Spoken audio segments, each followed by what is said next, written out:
listening to MarceyLynn once again on the Haven Independent 103.5 FM Community Radio. Today is another day. First, I'd like to thank everyone for being here, and I'd like to thank God for allowing me to be here, and the blessing of following our great Senator Martin Looney, Paul Bass. I can't tell you how happy I am right now. But thank you, Harry. I appreciate you, and I always do. You know that. So, how do you follow State Senator Martin Looney and Paul Bass? Today is a day I chose for you all. You all have asked for a show about me, and I'm going to give you the best that I can give you. And hopefully it'll be entertaining after Martin Looney. But needless to say, I'm here and I'm thankful, and it is another day. So today I am going to be talking to you guys about who I am, what I do, some of it anyway, and why I do it, which is what the questions that have come to me have been. I am live on Facebook if you guys decide that you want to ask me some courteous questions, because, you know, I trust you, but I don't. I'm just kidding. Honestly. So first, for those of you that have asked, I am 53 years old, so I am not a child, and I am what's called a serial entrepreneur. My main life, I spent basically management in retail, management in taxes, management in life in general. But number one, I tell everybody this story. I walked into H&R Block at age 19 to become a receptionist and stayed there for 20 years. That started out my career and love for people. Most of you that know me during that time know that, you know, there was always a lot of people looking for me specifically, and I really enjoyed it. I enjoyed meeting people. I enjoyed being there for 20 years and seeing people come single, come together, come with their children, and then their children start coming to me. I enjoyed it. I enjoyed that, and I'm still doing it. One of the questions I got was one of the ones that really, really, really stood out to me. It was about leadership and management.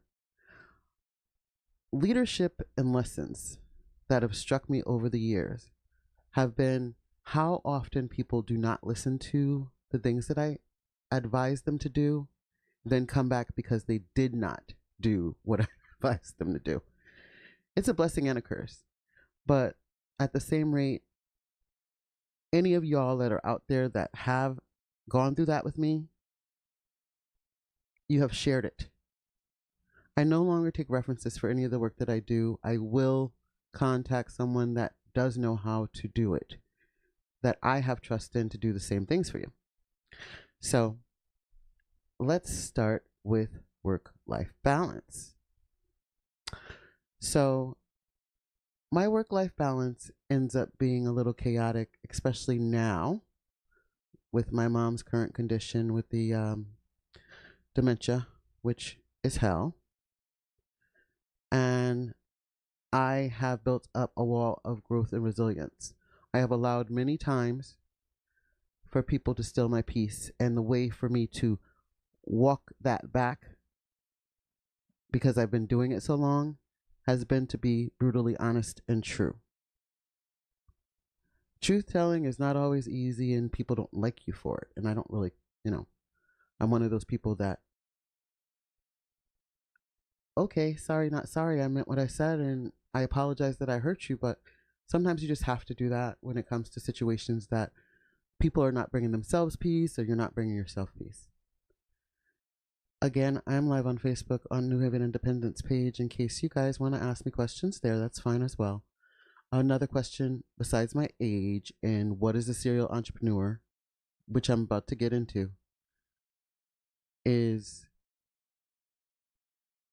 I genuinely don't really like talking about myself. I like telling you what I'm doing, but I don't like talking about myself, because a lot of people don't understand that I have a peace in the middle of a storm that makes people nervous. I don't really believe a lot of it is due to um, universe and things like that, but I do believe that it is a balance in the things that are happening in the earth with your body. So full moons, I feel like, affect everybody, so I try to stay inside more so during those. But at the same time, I believe in God, family, and then myself. As of late, I switched that. I had to switch it. I had to switch it up. I had to put myself first. So you'll see, a lot of people don't see it, but if you see my left eye, you'll see I had the TIAs, which are mini strokes, not too long ago. And I realized before that, a little before that, I realized something my sister in law had said to me is that you just got to stop. You got to stop. And I have. And because of that, I'm in a situation where I just feel like everything that I do, including my work, is being affected positively. I've been trying for years to get time to receive or get my life and health insurance thing back, my license back, and I've done that. But I had to do it at the risk of not being available to people that are used to me being available to them, not reaching out to people that I have to continue to repeat or to do the things that they asked me to advise them in. It's leading a horse to water, they don't want to drink, that type of thing. What inspires me to be an entrepreneur in the first place, or inspired me to be an entrepreneur in the first place, was the fact that knowledge is key. When you obtain knowledge in the things that I do taxes, 501c3s, grants, life insurance again, health insurance. I advise businesses on bookkeeping, good bookkeeping, payroll, human services, run a channel with the help of God for ministries. I'm here as a host on the show. I love to sew. That's my meditation. That's one of my meditations anyway, is I love to sew. I love someone to give me fabric. I don't use patterns and put something together for someone. I love to do that. So a lot of people don't know that about me. So I wanted to put that out there as well. And I believe the purpose for me on this earth is to get like-minded people together so they can be a big business. I have always said, and I've tried to make a place where people that have like-minded organizations, when I do 501c3s, can get together. It has been happening, and I love that it's been happening. I am seeing a lot of, especially for our youth, organizations get together and do what they need to do together and realize it's not a competition. On my page, you'll see beautiful hats that were handmade by different people. You literally will see Beastie, Be Stronger Than Your Emotions. You'll see my new friend Jess, Leighton's wife. She made a beautiful hat for me with the faith on it. And you'll see my vice president of my cowboy club, Dawn Taylor, her beautiful jewelry and creations. And nobody's competing with one another. So that is what I believe that I've been put on this earth to do.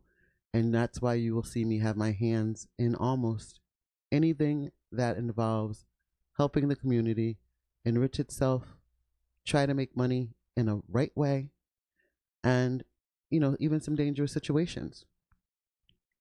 So the next question, as far as what inspired me in the first place, is just I knew that eventually I was going to be able to get like-minded people to come together and do what they needed to do. And unfortunately, tragedy does that. COVID started that, really. COVID, really made it where we all had to sit down with ourselves and then reach out. We only had media. So coming here, and I have to make a correction, October 22 is when I started here at the New Haven Independent. 103.5 FM with Jose Candelaria. And I really, really did not expect to be here today because I know people always said, oh, I love your voice, love your radio voice, but I felt like it was kind of boring.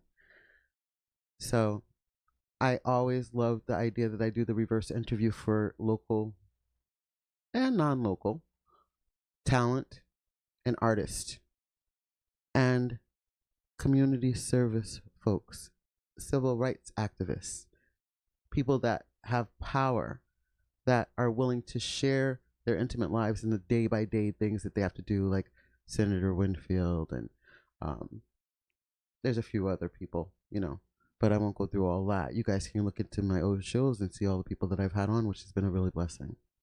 So when I put in perspective on business and success that I've evolved over the years, I see myself as a woman who is willing to learn what needs to be learned to help others, whether it be profitable or non-profitable, because I believe that even if I'm doing something for free that makes no sense to anyone, there's a blessing in it. And I have seen Galatians work in my favor. I have seen Galatians work in other people's favor. So, that being said, it makes it very easy to be me. Getting into the questions that people have sent me.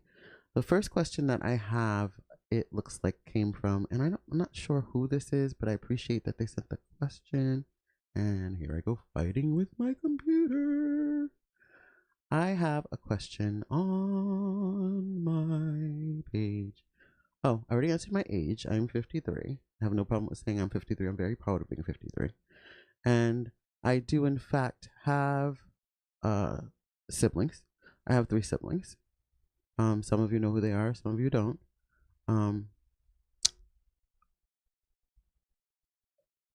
My father is from Elizabethtown, Bladen County, North Carolina. My mom is from Chatham, Virginia. My mom is finding out recently Bayesian and Japanese. My dad is Bladen County. Ooh, I forgot the name of the tribe. And African American through by way of, I want to say Nigeria, but I wouldn't know that offhand because I don't have it right here in front of me. So that's two things that you guys got answers to. Next, how did I meet my husband? I'm here in New Haven. I met Nate Teague here in New Haven, walking down the street with my best friend Ramona. And that is the story. That's the story. And here we are from 1993 to here. A lot has gone on. And I stay successful in my personal life because I fight. I don't even say that he fights, I fight. He argues, but he doesn't argue. And I still haven't figured that out, how he gets away with like living with me and not arguing. And you guys that know me, I'm a nerve. I can jump on up and down on a nerve. It's a beautiful thing. I can jump down on a nerve, but I can. And sometimes I am regretful for it, but that's about learning. So what drives me to keep launching new ventures across different industries? As of late, your drive drives me. If you come to me and say there's something that you want to do, I am going to do my best to help you.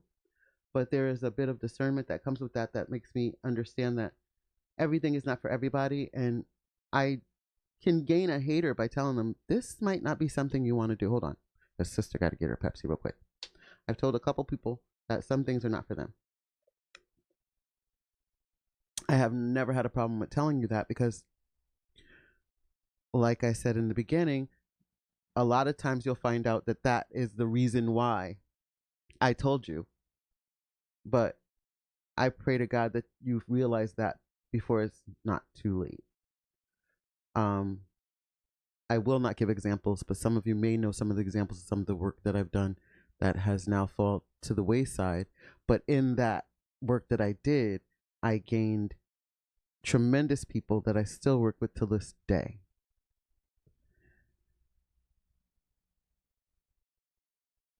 I decide what field and opportunity I want to pursue by gauging how I feel about it emotionally, how I feel about it mentally, and I have no problem with telling people that, you know, I can help you, but maybe this person is better for you. And I think that's a problem with most of us. All of us want to do everything, and we can't do everything.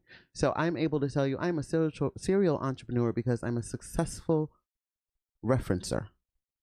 I will go, I do not know the details of that, so let's learn together if I can. Or here's the person that you need to contact. I know they're well versed in it, and I have no problem with telling that. Life is not a competition.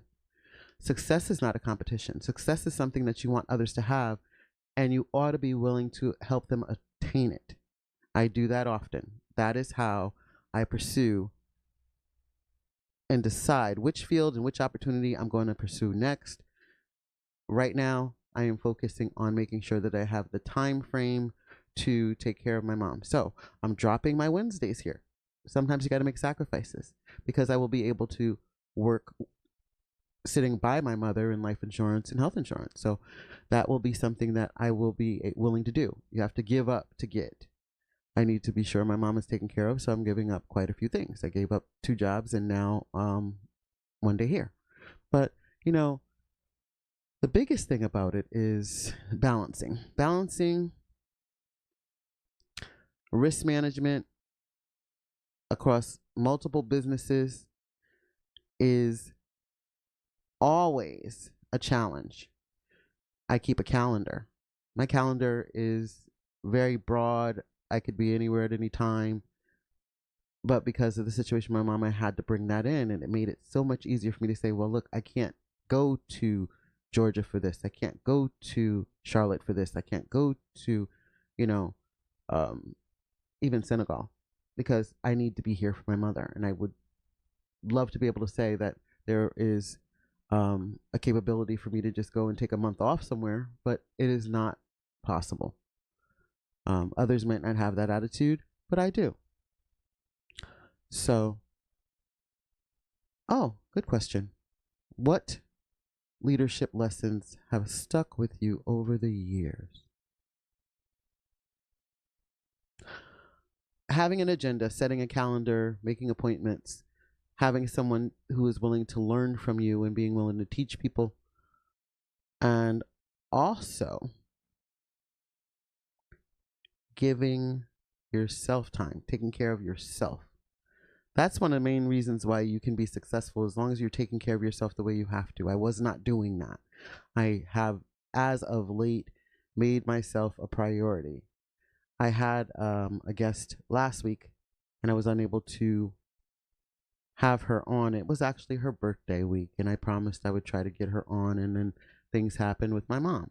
So during that time, she has 160,000 followers, and I really appreciate that she did what she did because they were like, oh, this is the 3rd time she said her mother wasn't able to. I was like, listen, she understood because she's had that situation. So she understood, and she explained to her followers, listen, if you know anything about the illness, you understand that it's unpredictable and you never know where you're going to be and why you have to be there. And that type of an attitude, that one thing will help me get past 20 things that are negative. There are people that I work with that are procrastinators, and I only give them so much time. So if you've run into someone and you're working with them and they're a procrastinator and you're not, that relationship's not going to work. So that is a leadership lesson. No. If someone works at a slower pace than yourself, do not subject yourself to trying to continue to work with them because it's going to be impossible to get things done. If you are giving suggestions and you're in a partnership and they're not willing to take them, do not stress yourself over it. There are other partnerships out there, and sometimes you're better off alone until you can find the person that understands how important your vision is. Mission and vision is important in everything you do in business. And if you're not keeping up the integrity of that, do not continue to waste your time, anybody else's time. If your heart's not in it, if you're not loving it, this is a time where if you can do something that you love that you can make money from, then do it. But don't give up something you can't make money from because your sanity is at risk. Now, on that note, when I'm mentoring other entrepreneurs, I explain to them that there is a period of time where you are automatically assumed to not be successful. Anything new and flashy is going to be successful in the beginning. So, in the interim of that, you have to be willing to lose, not only financially in some cases, but even time to get yourself out there. As long as you believe and love what you're doing, do it. Don't stop doing it. I know you got to make the money, find something, that will help you put the money in your pocket while you still pursue that. Do not give up on your dreams. So that is what I tell the younger folks, even some people that are older that are just starting to realize what their actual entrepreneurship is. If it's just one, if it's just two, everything can turn into a plethora of things. Like, I never knew that my love of tax preparation would bring me to life insurance, but the first time I did have my license, it was the best thing, because everything worked together. I'm working together. And for people that don't have life insurance, it's definitely something that, even if you can't obtain it, there's a way for you to get something to protect your family. Just having that information and letting the kids know that this is one way. There are pyramids that we used to have, and the pyramids are not pyramids. If they're out there still trying to sell you a business, they literally are trying to sell you a business that is yours. Your business is what you make it. So I don't care if it's one day I was in love with the idea of getting the hot dog place with coleslaw on it that they had down, where my father's from. And I knew that it would just be a takeoff thing. Now there's hot dog places all over the place. I don't regret that I didn't do it. I'm just glad that somebody else did, because it wasn't for me. I love cooking at home. I'm not one of those people that wants to run a restaurant or a bar or anything like that. I leave that to the Harps and Charlie and James's and Curtis, Chasmo's, the little places that you can go pop up. I leave it to the DJs.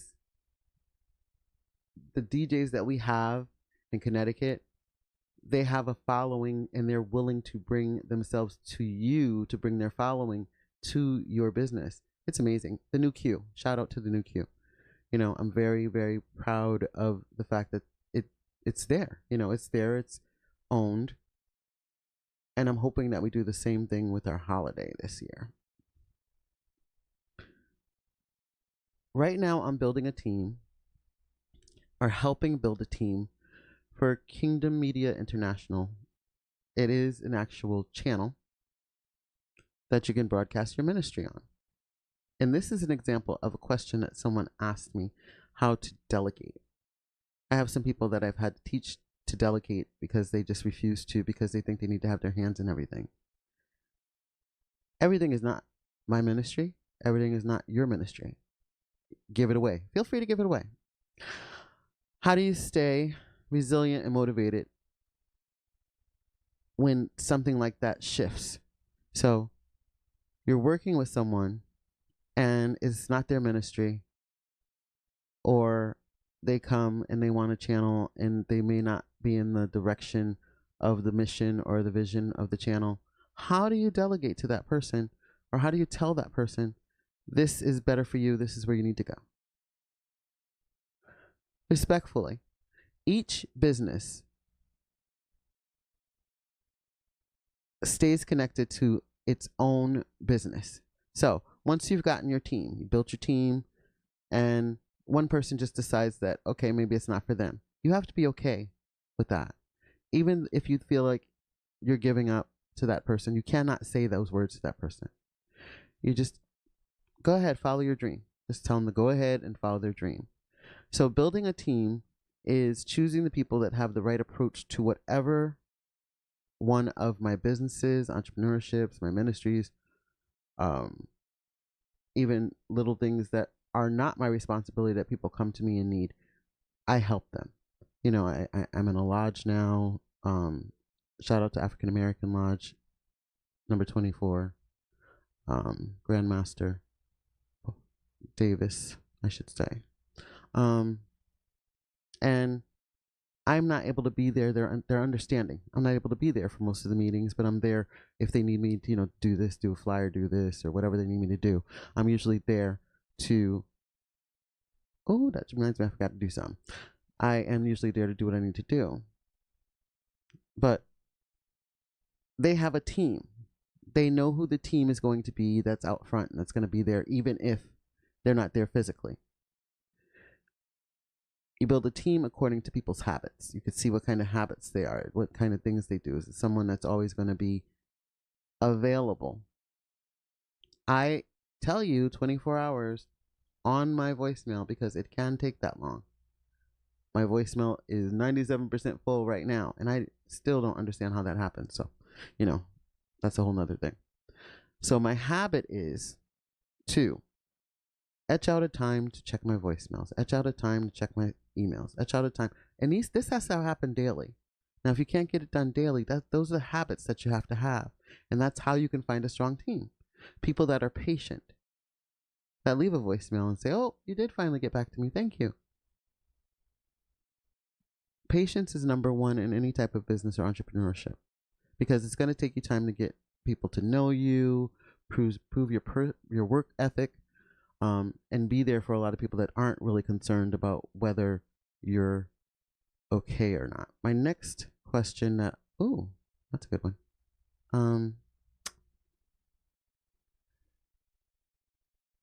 Somebody just asked me a really good question about empty nesting and how have I been doing without having an empty nest? I never planned to have an empty nest. I never thought about having an empty nest till my daughter went to college. So I never really considered myself as having an empty nest because I've always taken care of kids regardless. So I don't have an empty nest. Loves home every weekend anyway. And Azari, my nest will never be empty with that little girl. So I am not empty nesting. I'm not. My husband and I have designated date nights, and I love my date nights with my husband. That's never ever gonna change. Shout out to Mr. Nathan Teague. Let's see. What legacy do you hope to leave through your work?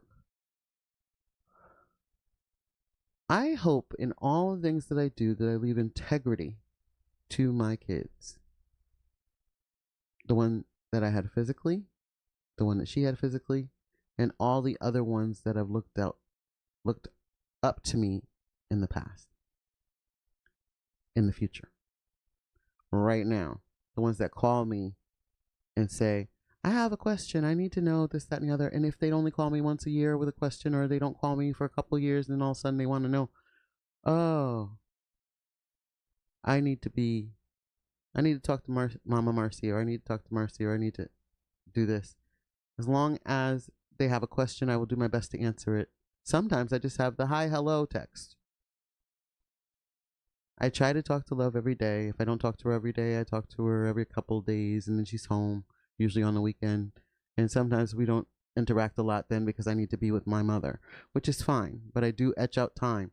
Have to schedule the time to spend with she and Azari and my husband every weekend, a couple hours.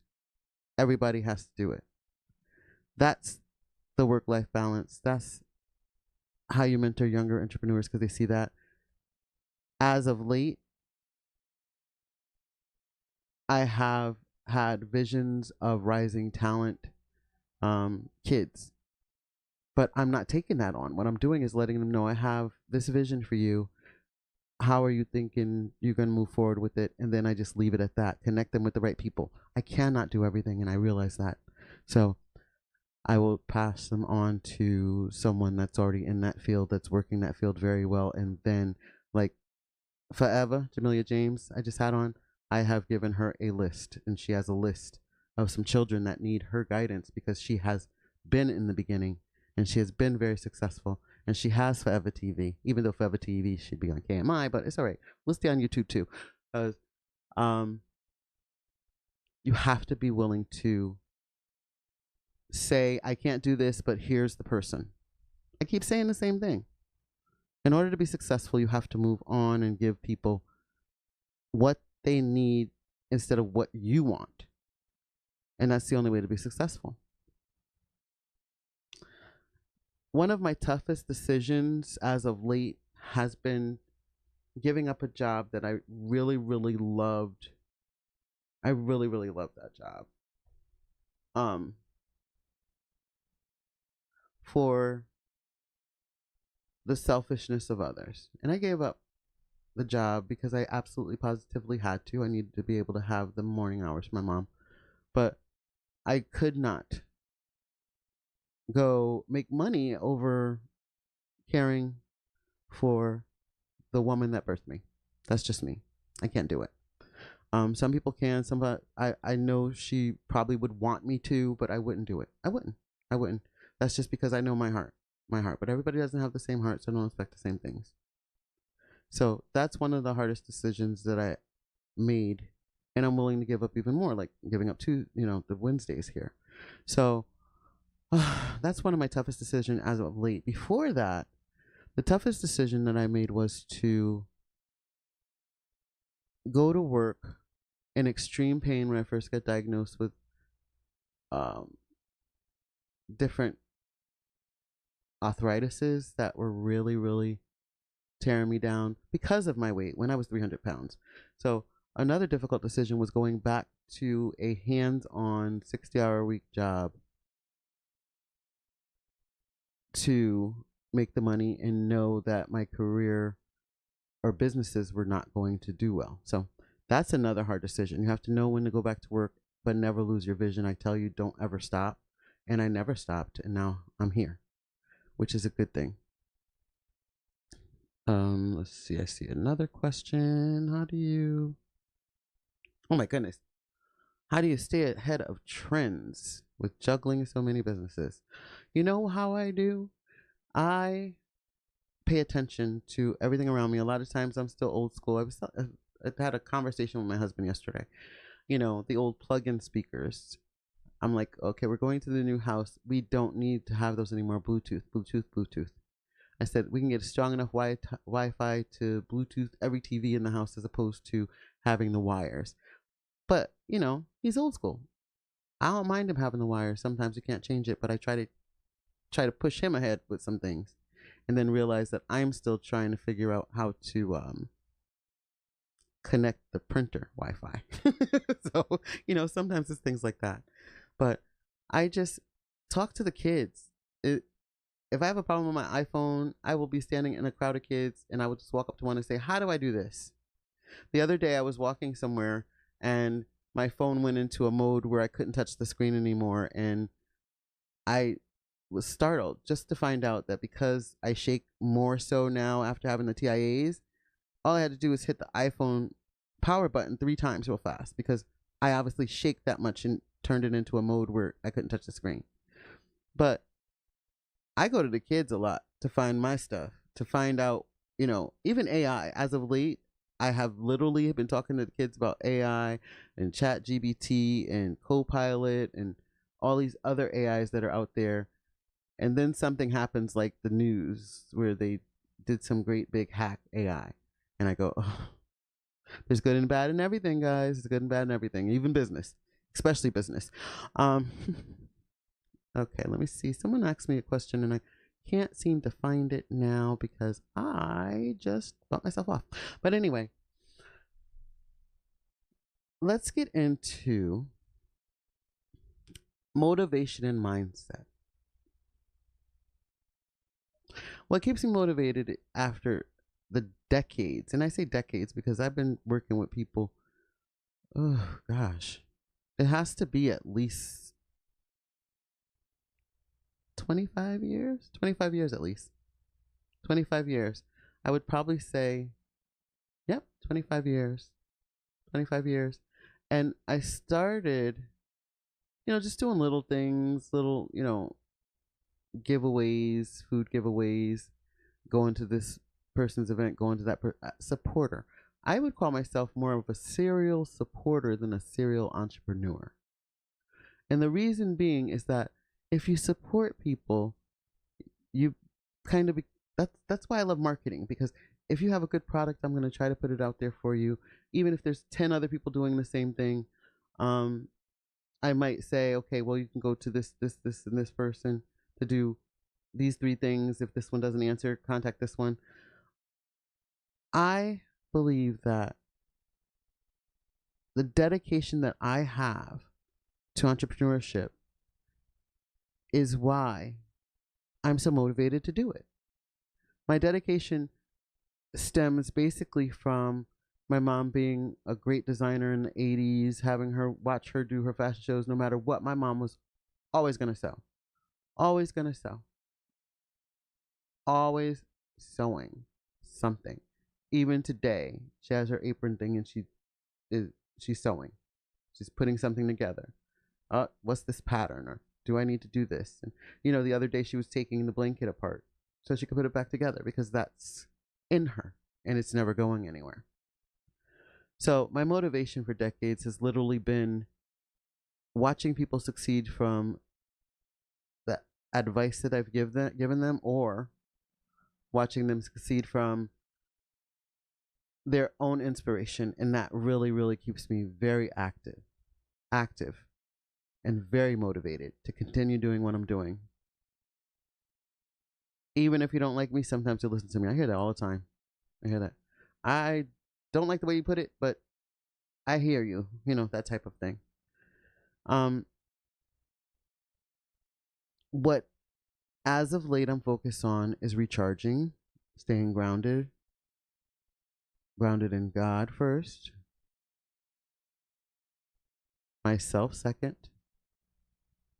my family third, and my businesses. So I'd probably put Cowboys at about 5. That'd be number 5. Cowboys. Yeah. I said it, Cowboys. Shout out to Cowboys, they won. Shout out to Cowboys losing Neyland. That right there was really, really a lot, and I hope our kids are pay attention to your 20 to 30-year-olds right now. Our 20 to 30-year-olds are suffering because the kids underneath them are in the midst of so much tragedy that they're doing the things that they're doing, and the adults above them are turning the opposite way and scared. So you don't know, the 20s to 30s are the ones that we're not quite scared of, but a lot of them are the parents of the kids that are, we have to worry about that. Again, I always say this, and a lot of people don't understand that we have 9-year-olds having babies with 18-year-old moms with, we're in a situation, 36-year-old grandmas. So we have to think about that. We have to think about that with everything we do. And it comes down to your legacy. What do you want to leave here? What do you want to leave here? What do you want people to say? And a lot of people always ask me, like, what do you see? I see myself as having a huge memorial at a huge banquet hall that starts out with the memorial because I have a tremendous love of God, with people that are bougie enough to dress in pink to the nines. They're okay with gospel music while they're eating, house music to dance to, and a live jazz band. I don't want nobody looking at my face, because you know what? You look at my face, I'm coming back to get you. Everybody knows that about me. Don't look at my face. I think that's the most that I would want, as far as legacy is concerned. I want to make sure that my girls have every opportunity that they want to have, even failed opportunities, because failed opportunities make you the person that you are. So, loves going for psychotherapy. I swear in my heart that Azari is going to be an astronaut of some sort, astronaut or engineer or something. So she's always examining stuff. She's examining things. She examines everything she does. She is out loud with her games. She's out loud with her coloring, and she wants you to see it. She'll bring it to you so you can see it. which is, a great trait for an entrepreneur. And I think I want to end with a letter. Let's see. I don't think I have the letter that I wrote to myself, my younger self. Um, no, I don't have it with me. So the toughest decision we've gone through, I'm just trying to make sure I covered you guys' questions. I didn't get a lot of questions. I'll probably get them all after, which is fine. And I'm sorry you guys have to deal with my boring voice after exciting Martin Mooney and Paul Voss, but I did want to make sure that I gave the opportunity by the few people that asked me why I never did a show about myself an opportunity to answer the few questions that I did get. So, my last two questions are going to be, and I hope I answered them as well as I could, and it made sense to a lot of you, and I'm not rambling. And if I am rambling, then it just happens. Go back to the parts that you like. Take out the 10 minutes that make sense to you. The trends I answered the. So, my personal values guide my business decisions. Okay. What personal values guide your business decisions? Discernment. I often tell a story. I don't know if anybody knows this story, but it's the story I'm going to tell about someone that came to me years and years and years and years and years ago about wanting to have a huge event for people unhoused, we call them now. And it literally was a couple days later, and they were determined. Sat with them. Really, really had people. They had people telling them that they were crazy. They could never do it. It'll never happen.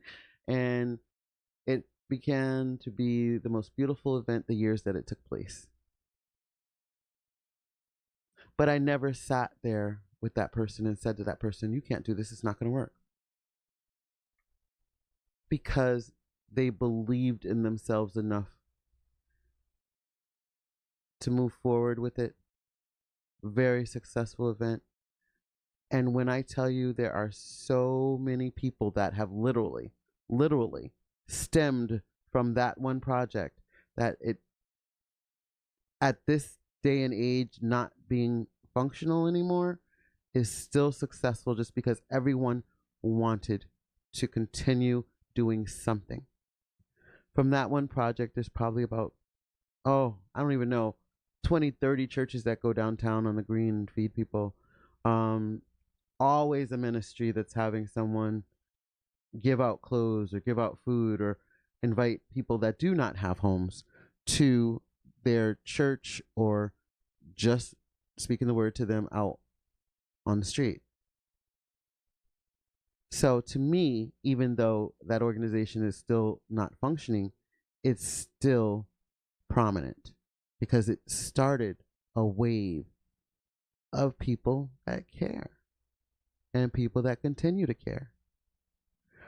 I have a few shows coming up, guys, and I just want to let you know. I'm going to only be on Tuesdays from 1 to 2, which I agree to because my mom needs me, and I'll take the time to do what I need to do when my granddaughter is at school. But I want you guys to get ready for Craig Bordier, Black Panther, New Haven. We could get into some discussions about Sylvan Avenue, Edgewood, and all the houses that they used to have. Some they disrespectfully tore down, but that's my opinion.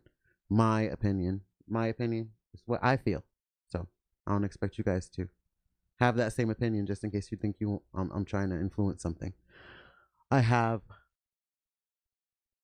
the Brockingtons from Tia Russell coming, and I'm looking forward to sitting down and talking to them as they continue to grow in God and dancing, and just phenomenal people that are doing things not only for the community but in God's kingdom. I had some more questions come through, but I can't answer them because I'm getting close to time. I'm sorry, y'all. But with that it's holiday time. So I gotta have my the Rashawn Langley Project on here. And so get our update for the holidays. So we can be ready for the music, ready for the parties, ready for the, you know, holiday time. Is it just me, or does anybody else feel like it's not really Thanksgiving, Christmas time? Is there something in the air that just, I don't know. I still feel very happy that I'm here. I'm happy that it's coming. I'm happy that we're in the winter. I'm happy that we got to stay in and stay warm. I'm happy that we got to stay home or stay covered. The summer was a lot. This summer was a lot for New Haven. A lot for New Haven. A lot. So, with that being said, I hope I didn't ramble too bad. And my most meaningful, oh, wait, which of your ventures has had the most personal meaning? There's too many. I can't say that any of my ventures specifically have been a favorite, because I love everything that I do. I love God. So churching never goes wrong. Going to church. I love my family, even when I want to lock myself away because it drives me crazy. I love the woman that I am. I love, ooh, I love my haters. I love those too. You know why? Because I can. It's easier to love them than to let them get any part of me because they don't deserve it. And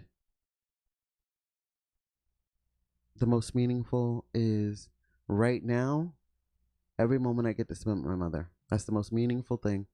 Every moment that I get to spend with my mom, with Azari, with my husband, and with my daughter. And you know what really, really is something as of late I've had so much more value for and I took for granted, is just hanging out with my in-laws. Even though sometimes it's brief and I can't go because I'm with mom, but hanging out with my in-laws lately, I appreciate it and I love them, and it's just great to be able to say that. And I really, really, really love you. I love you all, and no matter what anybody says, it's a blessing you can count on. You're listening to MarceyLynn once again. New Haven Independent, your home for community radio. 103.5 FM. WNHH. NewHavenIndependent.org, guys. This show will be posted, and you could follow up with some questions. I'll try to answer them when I can. I will look through the multimedia facets that we have. And Andrea, you must come. I am not going to invite you not one more time. You know when I'm on. Andrea Daniels Singleton. This young lady is amazing. I definitely need to have her on during the holidays. So Tuesday 1 p.m. to 2 p.m. soon we will add her to the roster, because now she's saying she's going to come. Sometimes she tells me that, but I don't even know how she does her schedule. She's another one of me. She's just one of those that go gets and go gets and go gets and go gets, because God said here, here, here, here, here. And I have watched her dreams come true. Every single time I have watched her dream. I can't be there all the time, but I watch, I pay attention, and I love her, and I tell her, this is what's going to happen. She don't listen to me when I yell at her, but that's okay. Harry, thank you again. I appreciate you. I didn't get a chance to go through my pictures. I wanted to go through my pictures and tell you guys what places I was in and during that time, but I didn't tell Harry that, because this was just something that I really needed to do, and I'm glad I did. So you guys know a lot more about me now. So can I stop talking about me and put my guests on and ask them their questions now? Do you appreciate that? I love you. Have a wonderful one. Blessing you can count on. I love you. Hallelujah, hallelujah, hallelujah, hallelujah, hallelujah, hallelujah.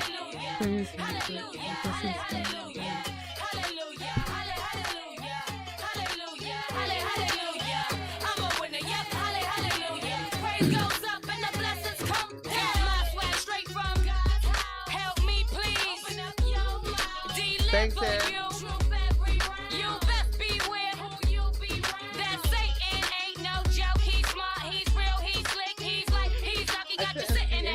With a broken heart.